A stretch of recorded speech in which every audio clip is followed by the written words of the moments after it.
మధ్య short videos చూస్తే చాలా చిరాకు వస్తుంది. ఎందుకనంటే మీరు చేసే పెద్ద మిస్టేక్ ఏంటో ఈ వీడియోలో చెప్తాను.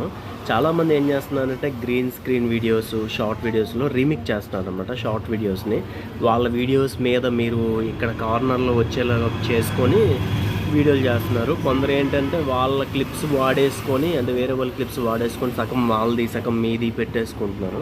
అక్కడ ఏదో డైలాగ్ వస్తే ఆ డైలాగ్కి ఇంత యాడ్ చేసేస్తున్నారు అనమాట. అలా రీమిక్స్ చేసుకోవడం వల్ల మీకు ఉపయోగం ఉండదు. రేపొద్దున ఒరిజినల్ క్రియేటర్ కాపీరైట్ కూడా వేయడానికి ఛాన్స్ ఉంటుంది. ఎందుకంటే వాళ్ళ కంటెంట్ మీరు వాడుకుంటున్నారు కాబట్టి. ఇది మాత్రం ఇలానే కంటిన్యూ అయ్యి మా ఛానల్ సక్సెస్ అవ్వాలి అనుకున్న వాళ్ళకైతే బ్యాడ్ న్యూస్. ఖచ్చితంగా మీ ఛానల్ అనేది మానిటైజేషన్ ఎప్పటికీ అవ్వదు. సో అలా మీ ఎంత వైరల్ అయినా సరే ఆ రీమిక్స్ షార్ట్స్ అయితే వదిలేయండి. అంటే గ్రీన్ స్క్రీన్ చేయడము అండ్ చిన్న చిన్న క్లిప్స్ యాడ్ చేయడము, వాళ్ళ డైలాగ్స్ మనం కాపీ కొడితే అస్సలు పైసా ఉపయోగం లేదు, అర్థం చేసుకోండి.